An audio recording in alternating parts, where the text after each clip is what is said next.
दृष्टि आईएएस दैनिक सारांश 15 जुलाई 26। फर्स्ट देखिए, कल्याणकारी व्यय और केंद्र राज्य वित्तीय संबंध, ये विषय है। इसका क्वेश्चन चलिए देखते हैं हम लोग। अजीम प्रेमजी यूनिवर्सिटी किस हालिया रिपोर्ट में राज्यों द्वारा कल्याणकारी व्यय और असमान भार वहन करने की बात की गई है? तो कहाँ की गई है? Realising rights a handbook of welfare in India. Second question, Bharat में 1950 से 1980 के दशक तक राज नेतृत्व वाला कल्याण किस पर केंद्रित था?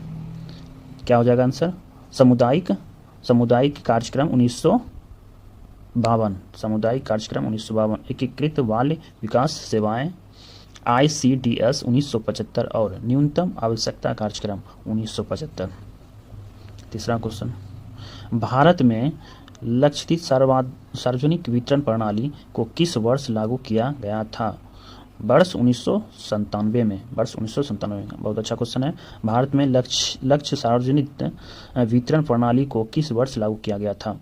तो 1997 में। ठीक है, नेक्स्ट देखिए, अधिकार और आधारित कल्याण 2014 के तहत लागू किए गए प्रमुख अधिनियम कौन से हैं? उत्तर हो जाएगा RTI अधिनियम 2005, मनरेगा अधिनियम क्या हो जाएगा? मनरेगा शिक्षा का अधिकार अधिनियम 2009, राष्ट्रीय खाद्य सुरक्षा अधिनियम क्या हो जाएगा? NFSA 2013। इसको बारी बारी से भी याद कर सकते हैं, अलग अलग करके भी एग्जाम में पूछा जाता है। मनरेगा कार्यक्रम कब हुआ था? ये 2009 का अधिनियम था। राष्ट्रीय खाद्य सुरक्षा अधिनियम 2013 का था। नेक्स्ट देखिए, वर्तमान में प्रौद्योगिक संचालित कार्यकारिणी योजना का मुख्य आधार क्या है? JAM, ट्रिनिटी मोबाइल और DBT। ठीक है, प्रत्यक्ष लाभ अंतरण। ये मतलब हुआ कि वर्तमान में प्रौद्योगिक संचालित जो कल्याणकारी योजना के मुख्य आधार जो है किस बेसिस पर आधारित है? तो JAM हिंदी में हो गया ट्रिनिटी और DBT। इस माध्यम से सरकारी योजना को पूरा किया जाता है। नेक्स्ट देखिए, वर्तमान में देश भर में आंगनवाड़ी केंद्रों की संख्या लगभग कितनी हो गई है? 14 लाख हो गई है।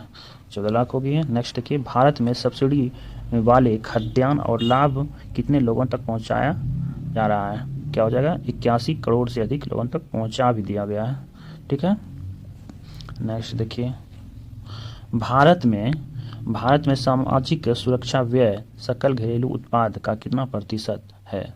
कितना प्रतिशत? 7% का प्रतिशत है। और सार्वजनिक व्यय का 21% का है। नेक्स्ट देखिए, वित्त वर्ष 2025 से 26 में राज्यों का कल्याणकारी आवंटन GDP का कितना प्रतिशत? 24.20 लाख करोड़ रहा। क्या हो जाएगा उत्तर? GDP का 6.77%। 6.77%। GDP का कितना रहा कल्याणकारी क्षेत्र में? 6.677। ठीक है, अब देखिए वित्त वर्ष, नेक्स्ट क्वेश्चन देख लेते हैं हम लोग। वित्त वर्ष 2025-26 में कल्याणकारी व्यय में केंद्र सरकार का योजना GDP का कितना प्रतिशत था? केवल 1.89। कितना था? 1.89। इस क्वेश्चन है। इसमें कल्याणकारी व्यय में, ठीक है, खर्च में जो सरकारी खर्च करता है कितना है? टोटल GDP का 1.1%। नेक्स्ट देखिए, 14वें और 15वें वित्त आयोग ने कर हस्तांतरण की कितनी सिफारिश की थी? तो 42% और 41% की सिफारिश की थी। ठीक है, नेक्स्ट देखिए, उपकारों और अधिकारों में वृद्धि के कारण राज्यों को वास्तव में कितनी कर हस्तांतरण मिला है? लगभग कितना मिला है? 29 से 32%। 29 से 32%। 13 नंबर देखिए, सकल राजस्व में उपकार और अधिभार का हिस्सा वर्ष 2011 से 12 कितना % का है? 10.4 से बढ़कर कितना हो गया? 2021-22 में कितना हो गया? 20% से अधिक हो गया। पहले कितना था? 10% था के आसपास 2011 से 12 में। अभी कितना हो गया? 21-22 में 20% हो गया। क्या हो गया है? सकल कर राजस्व में उपकर। ठीक है, नेक्स्ट देखिए, भारत में राज्य विद्यालय शिक्षा व्यय का कितना लगभग प्रतिशत राज्यों का वहन करता है? लगभग 75.2% का। ठीक है, अब देखिए 16वें वित्त आयोग ने राज्यों को बिना शर्त नकद अंतरण के लिए कुल कितने रुपये आवंटन किया है? 4.14 लाख करोड़। वित्तीय आयोग ने राज्यों को बिना शर्त नकद अंतरण के लिए कुल कितने रुपये का आवंटन किया है? 4.14 लाख करोड़। तेलंगाना की रायथू वंदू और उड़ीसा की कालिया योजना ने केंद्र की किस योजना को प्रेरित किया है? उत्तर हो जाएगा पीएम किसान योजना को। ठीक है। अब क्वेश्चन आ सकता है कि रायथू वंदू योजना किस राज्य से है? तो क्या दीजिएगा आंसर? ये तेलंगाना का। और उड़ीसा के कालिया योजना किससे संबंधित है? उड़ीसा से ही है। उड़ीसा का कौन सा योजना है? कालिया। और तेलंगाना का क्या है? रायथू वंदू योजना। ठीक है। और ये सब योजना जो है कहाँ से प्रेरित है? पीएम किसान योजना से संबंधित है। ठीक है। नेक्स्ट देखिए, केंद्र सरकार और पीएम पोषण योजना किस राज्य की माध्यम भोजन योजना का ही रूप है? कौन सा है? हो जाएगा तमिलनाडु। क्या हो जाएगा? तमिलनाडु। पीएम पोषण, ठीक है, योजना केंद्र सरकार की ही योजना है, लेकिन किस राज्य की ओर माध्यम भोजन योजना का स्वरूप है? तमिलनाडु का। ठीक है। अब देखिए 18 नंबर, समांतर केंद्र प्रायोजित योजनाओं में केंद्र और राज्य का वित्तीय अनुपात क्या होता है? समांतर जो होता है ना 60 और 40%, मतलब कहने का मतलब है 60% जो है सेंट्रल गवर्नमेंट लगाएगी और 40% जो है स्टेट गवर्नमेंट लगाएगा कोई भी योजना में पैसा। नेक्स्ट देखिए, मनरेगा योजना का समान वित्तीय पोषण अनुपात कितना रहता है? मनरेगा का लगभग 90 और 10% के रेशियो में रहता है। ठीक है। मनरेगा मतलब होता है जो महात्मा गांधी के द्वारा जो उस समय काल में जो उस नाम से योजना चलाया गया था, तो उसमें है 90% पैसा देगा सेंट्रल और 10% देगा स्टेट। ठीक है। ये अधिनियम था, ये BV ग्राम जी अधिनियम 2025 के तहत राज्यों पर भार बढ़ने की अपेक्षा है। ठीक है। नेक्स्ट देखिए, किस राज्य व्यवस्था लागू होने के बाद राज्यों की अपनी कर दरों में बदलाव करने की स्वायत्ता सीमित हुई है? वस्तु एवं सेवा कर। ठीक है। वस्तु एवं सेवा कर में क्या हुआ है? अपनी कर दरों में बदलाव करने की स्वायत्ता सीमित हुई है। ठीक है। नेक्स्ट देखिए, केंद्र प्रायोजित योजनाओं की समीक्षा के लिए वर्ष 2010 में गठित आयोग ने राज्यों की स्वायत्ता की रक्षा की सिफारिश की थी। उत्तर हो जाएगा पूंछी आयोग। ठीक है। थोड़ा सा उंगली से ही स्लाइड कर रहे हैं तो देखने में दिक्कत होता है, तो थोड़ा सा एडजस्ट कीजिएगा। नेक्स्ट देखिए, भारतीय संविधान का कौन सा अनुच्छेद राज्यों की शुद्ध ऋण सीमा बोर्डिंग स्केलिंग NBC से संबंधित है? अनुच्छेद किससे है? 293 से, 293(3) से। ठीक है। ये क्या है? शुद्ध ऋण सीमा बोरिंग जो लेता है, ठीक है, स्टेट। अब देखिए नेक्स्ट है क्वेश्चन, 2016 की FRBM समीक्षा समिति जिसने वैधानिक राजकोषीय परिषद फिजिकल काउंसिल में के गठन की सिफारिश की है, इसका अध्यक्ष कौन है? NK सिंह है। ठीक है, याद रखिएगा NK सिंह। नेक्स्ट देखिए, सुप्रीम कोर्ट का मादा बनाम सेल 2024 फैसले किस विषय पर राज्यों के अधिकारों को सुरक्षित करता है? कौन करता है? खनिज कराधान। ठीक। नेक्स्ट, सुप्रीम कोर्ट के उत्तर प्रदेश बनाम लता प्रसाद वैश्य निर्णय का संबंध किस उत्पादक के कराधान से है? औद्योगिक और अल्कोहल। किससे है? औद्योगिक और अल्कोहल से है। क्या है? कौन सा मामला था? सुप्रीम कोर्ट में एक मामला था जिसमें उत्तर प्रदेश बनाम लता प्रसाद वैश्य था, 2024 में आया गया था। इसमें निर्णय दिया गया कि किसी उत्पाद के कराधान से, ठीक है, तो यह है औद्योगिक अल्कोहल से, शराब से संबंधित है। आप देखिए, भारत और ऑस्ट्रेलिया सैन्य परमाणु सहयोग एवं परमाणु ऊर्जा परिषद, ये इसका विषय है, याद रखिएगा थोड़ा सा, ये विषय है, इस विषय पे अभी आगे क्वेश्चन अभी चलेंगे। ठीक है। भारत और ऑस्ट्रेलिया के बीच सैन्य परमाणु सहयोग समझौता किस वर्ष हस्ताक्षर किए गए थे? ठीक है। यह कब से प्रभावी हुआ? हस्ताक्षर 2014 में हुआ था और 2015 से प्रभावी हुआ। ये समझौता हुआ था भारत और ऑस्ट्रेलिया के बीच। ठीक। भारत और ऑस्ट्रेलिया के असैन्य परमाणु समझौते का मुख्य उद्देश्य क्या है? उत्तर, भारत के परमाणु ऊर्जा कार्यक्रम के लिए ऑस्ट्रेलिया से दीर्घकालीन यूरेनियम आपूर्ति सुनिश्चित करना। ये जो समझौता हुआ था कि इसका विषय क्या था, किस विषय पे, परमाणु, ये जो दीर्घकालीन है ऑस्ट्रेलिया भारत को सप्लाई करेगा यूरेनियम, ठीक है। नेक्स्ट देखिए, भारत और ऑस्ट्रेलिया के बीच परमाणु सामग्री का व्यापार किस अंतर्राष्ट्रीय संस्था के सुरक्षा उपायों के अंतर्गत होता है? तो किसके अंतर्गत होता है? अंतर्राष्ट्रीय परमाणु ऊर्जा एजेंसी IAEA, ठीक है। वर्तमान में भारत में कुल कितने परमाणु स्थलों पर कितने परमाणु, आगे देखते हैं, रिएक्टर संचालित हैं? 7 स्थल पर, भारत में 7 स्थल पर है और 24 परमाणु रिएक्टर, ठीक है। 7 स्थल है 7 जगह पर और उसी में 24 परमाणु रिएक्टर हैं अभी वर्तमान में। नेक्स्ट देखिए, वर्तमान में भारत की स्थापित परमाणु ऊर्जा क्षमता कितनी है? तो ये है 8.78 गीगावाट, 8.78 गीगावाट, याद रखिएगा। और देखिए, भारत में वर्तमान में कितनी क्षमता के 10 परमाणु रिएक्टर निर्माणाधीन हैं? तो 8000 मेगावाट का जो है ये शिलान्यास हो चुका है, लेकिन निर्माणाधीन है 10 परमाणु रिएक्टर के अंतर्गत, ठीक है।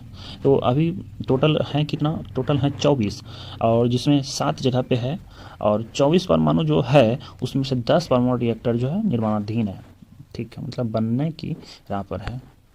अब देखिए आगे, भारत में वर्तमान में कितनी क्षमता के 10 परमाणु रिएक्टर निर्माणाधीन हैं? 8000 मेगावाट, ठीक है, रिपीट हो गया। और नेक्स्ट देखिए, भारतीय परमाणु रिएक्टर बेड़े में मुख्य रूप से कौन कौन से रिएक्टर शामिल हैं? तो कौन हो जाएगा? ये हो जाएगा आपका PHWR दावित भारी जल रिएक्टर, BWR उबलते हुए जल रिएक्टर तथा LWR हल्के जल रिएक्टर। अभी ये मिलान के फॉर्मेट में भी आपको दे सकता है। तो LWR मतलब हुआ है ये हल्के जल रिएक्टर, ठीक है, और उबलते जल रिएक्टर का क्या है फुल फॉर्म? BWR, ठीक है। बॉयल ये हो गया कुछ वाटर रिएक्टर, कुछ ऐसे फॉर्मेट पे हैं, आप बना लीजिएगा। और नेक्स्ट देखिए, PHWR द्वारित भारित जल रिएक्टर में मुख्य रूप से किस ईंधन का उपयोग किया जाता है? तो इसमें क्या जाता है? प्राकृतिक यूरेनियम का उपयोग किया जाता है और तथा प्लूटोनियम का उत्पादन करता है, और ये उपयोग यूज किया जाता है यूरेनियम का, ठीक है, और प्लेटिनियम जो है उसको उत्पादित करता है, मतलब यूरेनियम से प्लूटोनियम बनता है, ठीक।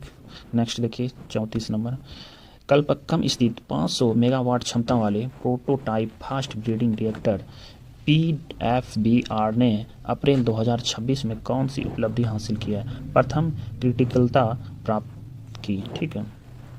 तो ये जो है कलपक्कम जो है ये कहाँ पे है? अभी आप कमेंट में बताइए।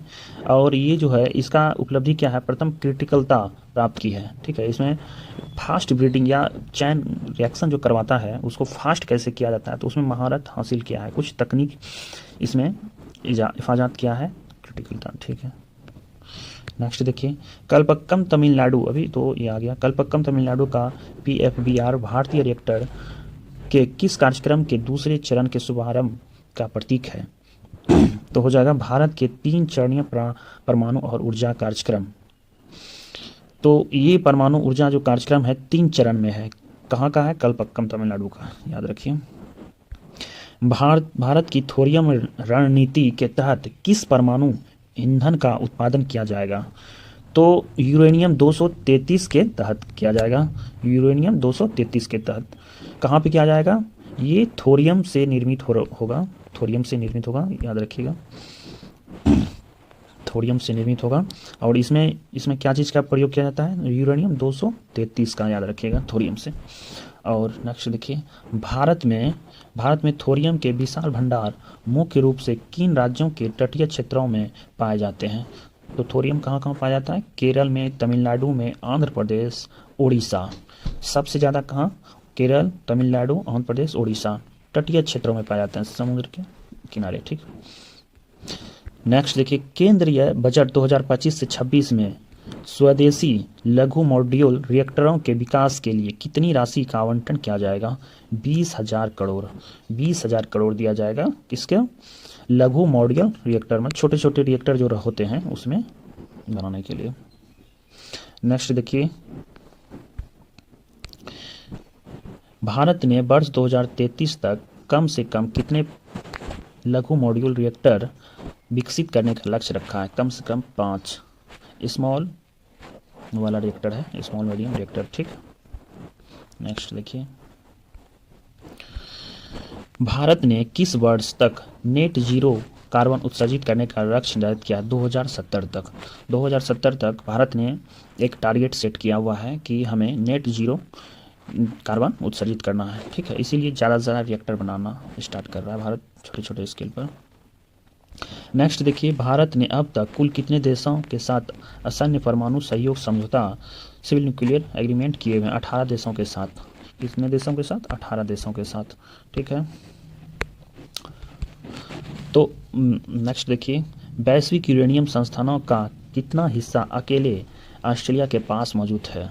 तो 1/3 जो हिस्सा है ना, वो यूरेनियम अकेले ऑस्ट्रेलिया के पास है, ये एब्जॉर्ब करके रखा है, ठीक है। और नेक्स्ट देखिए, नागरिक पंजीयन प्रणाली CRS रिपोर्ट 2024, ये हेडिंग है आप इसके अंतर्गत। और ये जितने भी क्वेश्चन हम अपने मन से नहीं बनाए हुए हैं, ये दृष्टि IAS का ये जो डेली बेसिस पर जो होता है सार, वो है। और आप इसे इम्पोर्टेंट ही मानिए, क्योंकि हम डायरेक्ट तो उनका दिखा नहीं सकते हैं PDF, इसीलिए हम अपना ये टाइपिंग करके आपको बताने का प्रयास कर रहे हैं। आप मेरा वीडियो को लाइक कीजिए, सब्सक्राइब कीजिए, ताकि जो नेक्स्ट आने वाला वीडियो है इम्पोर्टेंट टॉपिक पर, जो आपका एग्जाम में काफ़ी मदद करेगा।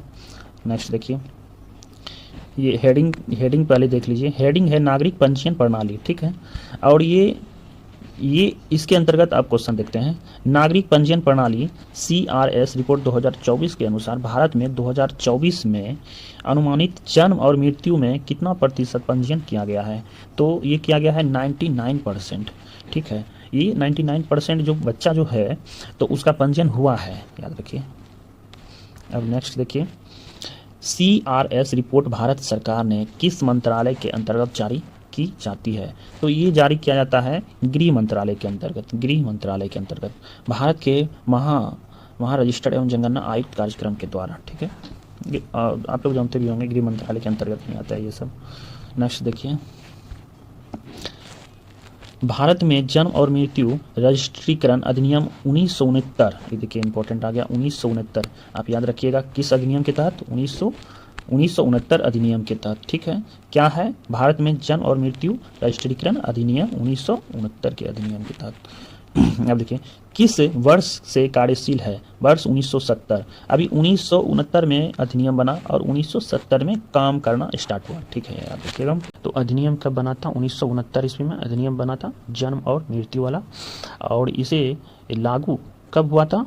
काम करना कब स्टार्ट हुआ था? 1970 से।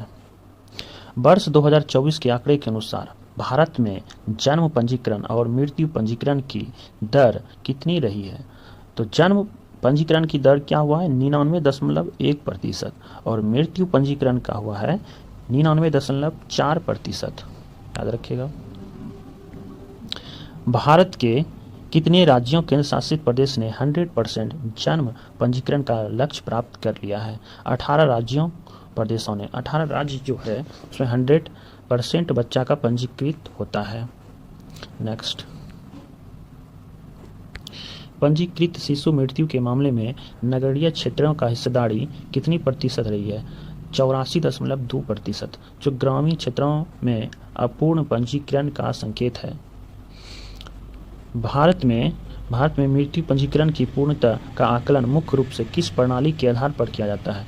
ये नमूना पंजीकरण प्रणाली SRS के आधार पर किया जाता है। जन्म और मृत्यु और मृत जन्म की सूचना कितने दिनों के भीतर दिया जाना अनिवार्य है? 21 दिनों के भीतर। 21 दिन के भीतर जो है आपको सरकार को बताना पड़ता है कि जन्म और मृत्यु का डाटा। और नेक्स्ट देखिए, अक्टूबर 2023 के जन्म और मृत्यु पंजीकरण की प्रक्रिया को किस माध्यम से अनिवार्य कर दिया गया है? CRS पोर्टल के माध्यम से डिजिटल रूप में, ठीक। नेक्स्ट, RBT अधिनियम धारा 20 के अंतर्गत विदेश से लौटने वाले माता पिता को भारत आगमन के कितने दिनों के भीतर पंजीकरण करना अनिवार्य है? 60 दिनों के भीतर। नेक्स्ट, पंजीकृत अधिकारी का लापरवाही के लिए कितने रुपये के जुर्माने का प्रावधान है? 1000 जुर्माने के प्रावधान है। संपीड़ित वायु गैस और भारत की ऊर्जा सुरक्षा, ये विषय है। अब देखिए इसका सॉल्यूशन। जैव अवघटनीय अपशिष्ट उत्पादित बायोमास में मीथेन की मात्रा लगभग कितनी होती है? 45% से 75% के बीच होता है। बायोगैस में शोधन और संपीड़न के किस गैस के सामने उपयोग के लिए परिवर्तित करता है? तो CNG के लिए। नेक्स्ट, स्टार्ट पहल 2018 के तहत 2023 के कितने संपीड़ित बायोगैस CBG संयंत्र स्थापित करने का लक्ष्य रखा था? 5000 संयंत्र। नेक्स्ट, 3 जून 2026 तक भारत में कुल कितने स्टार्ट CBG संयंत्र पूर्ण हो सके हैं? केवल 132 संयंत्र। नेक्स्ट देखिए, वित्त वर्ष 2025-26 के लिए CNG और PNG में अनिवार्य CBG सम्मिश्रण का लक्ष्य का तय करता है 1%। वित्त वर्ष 2028 से 29 तक CNG में CBG सम्मिश्रण का लक्ष्य बढ़ाकर कितना प्रतिशत करने का प्रावधान है? 5% का। वैश्विक बायोगैस उत्पादन का लक्ष्य 90% हिस्सा किन क्षेत्रों के पास है? यूरोप, चीन और अमेरिका। बायोगैस जो ये उत्पादन के मामले में 90% यूरोप, चीन और अमेरिका के पास है, याद रखिएगा। जर्मनी जैसे प्रोत्साहन नीतियों के कारण बायोगैस उत्पादन में मक्का जैसे फसलों के अत्यधिक उपयोग से कौन सा जोखिम बढ़ता है? खाद्य सुरक्षा जोखिम। ठीक है, विषय अब देखिए, विषय ये डिजिटल जोखिम रिपोर्ट, ये विषय है। अब इसके अंतर्गत आने वाले सवाल देखिए IAS दृष्टि नोट्स के तहत। डिजिटल थ्रो रिपोर्ट 2025-26 का दूसरा संस्करण किस मंत्रालय द्वारा जारी किया गया है? डिजिटल थ्रो रिपोर्ट, अब ये इलेक्ट्रॉनिक और सूचना प्रौद्योगिकी मंत्रालय के द्वारा। ठीक है, यह रिपोर्ट मुख्य रूप से अर्थव्यवस्था के किस क्षेत्र की साइबर सुरक्षा को सुदृढ़ करने का उद्देश्य जारी की गई है? तो ये बैंकिंग, वित्तीय सेवा और बीमा क्षेत्र में ये काम करेगा। 22 नंबर देखिए, इस रिपोर्ट को तैयार करने में CERT इन के साथ किन संस्थाओं ने सहयोग किया है? CSIRT, फिन और SISA। साइबर विफलता की संरचना को स्पष्ट करने के लिए रिपोर्ट में कौन सा फ्रेमवर्क दिया गया है? 4 layer gap architecture framework, cyber की विफलता को सुनिश्चित करने के लिए। सुदृढ़ सुरक्षा नियंत्रणों के लिए रिपोर्ट में कितने महीने का साइबर सुदृढ़ीकरण रोडमैप प्रस्तावित किया? 18 महीने का। सेवा उत्पादन और उप क्षेत्रीय सूचना, ये विषय है। इसके अंतर्गत देखिए, अप्रैल 2026 में 19 सेवा उपकरणों के लिए सेवा उत्पादन सूचकांक का पहला परीक्षण सूचकांक किसने जारी किया है? ये जारी किया है सांख्यिकी एवं पर्यावरण मंत्रालय ने, जिसे कहते हैं MOSPO। नेक्स्ट है, इस सेवा उत्पादन के सूचकांक के लिए आधार वर्ष का माना गया है 2024 से 25। नेक्स्ट, यह सूचना के किस क्षेत्र में अल्पकालीन परिवर्तनों का भारत का पहला मासिक संकेत है? औपचारिक सेवा क्षेत्र का। सूचना का ढांचा तैयार करने वाली तकनीकी सलाहकार समिति का गठन कब किया गया? मई 2025 में। और ये नेक्स्ट देखिए, अप्रैल 2026 के आंकड़े के अनुसार किस सेवा उप क्षेत्र में सर्वाधिक वृद्धि हुई है? तो ये दर्ज की गई है 37.2% दर्ज की गई है। किस क्षेत्र में? आवास एवं खाद्य सेवा क्षेत्र में। अप्रैल 2026 में किन सेवा के उपक्रमों में संकुचन दर्ज किया गया है? वायु परिवहन 13.9% और रेल परिवहन में 0.4%। उप क्षेत्रीय सूचकांक प्रत्येक माह किस तारीख को जारी किए जाते हैं? प्रत्येक माह के 29 तारीख को। अब ये विषय देखिए आ गया है, मानसूनी वर्षा का वाष्पीकरण। पश्चिमी घाट में मानसूनी वर्षा का वाष्पीकरण हाल ही में किस संस्थान के अध्ययन किया है? तो भारतीय उष्णकटिबंधीय मौसम विज्ञान संस्थान IIM पुणे। ये बहुत इम्पोर्टेंट टॉपिक है। अध्ययन के अनुसार पश्चिमी घाट में दक्षिण पश्चिम मानसून की वर्षा का लगभग कितना हिस्सा भूमि पर पहुंचने से सबसे पहले वाष्पीकृत हो जाता है? लगभग 1/4 हिस्सा। मतलब 100% अगर ऊपर से आएगा वर्षा तो 25% आसमान में ही वाष्पीकृत हो जाएगा। कहने का मतलब ये है इसका। भारत में वर्षा जल वाष्पीकरण की दर 25%, वैश्विक वाष्पीकरण दर 40% की तुलना में क्यों है, कम क्यों है? बड़े आकार की वर्षा बूंदें और उच्च आर्द्रता के कारण। एक क्वेश्चन फिर से देखते हैं हम लोग। भारत में वर्षा जल के वाष्पीकरण की दर 25% और वैश्विक वाष्पीकरण की दर 40% की तुलना में कम क्यों है? क्योंकि ये बड़े आकार की वर्षा की बूंद और उच्च आर्द्रता के कारण होता है। ठीक है, मतलब कि और सभी जगह जो है 40% वाष्पीकृत हो जाता है और भारत में जो है ना 25% वाष्पीकृत होता है। तो ऐसा क्यों होता है? क्योंकि यहाँ का उच्च आर्द्रता होता है, यहाँ ह्यूमिडिटी होता है और बड़े आकार की वर्षा बूंदे होता है। ठीक है, इसीलिए ज़्यादा भारत की भूमि पर वर्षा पहुँचते हैं। ठीक, नेक्स्ट देखिए। शोधकर्ताओं ने वाष्पीकरण का सटीक अनुमान लगाने के लिए किस वैज्ञानिक तकनीक का प्रयोग किया है? स्थिर समस्थानिकों का उपयोग किया है। दोस्तों ये ख़त्म हो चुका है। आप मेरा इस वीडियो को लाइक कीजिए और साथ ही साथ कमेंट कीजिए कि क्या इसमें कमी है, क्या होना चाहिए। और ये जो है बता रहे हैं आपको, ये IAS दृष्टि दैनिक सारांश का ही है। ये ओरिजिनल वहीं से लाया गया क्वेश्चन है। सिर्फ हम कॉपीराइट के चलते हम ये डायरेक्ट आपको वो PDF सेम टू सेम नहीं दिखा सकते हैं, इसीलिए हमने अपने हाथ से टाइपिंग करके आपको ये बताने का प्रयास किया है। और मेरा इतना मेहनत को देखते हुए आप लाइक कर सकते हैं और करना भी चाहिए, क्योंकि आपको आने वाले आगे जो नोट्स आने वाले हैं बहुत इम्पोर्टेंट हो सकते हैं। तो धन्यवाद, जय हिंद।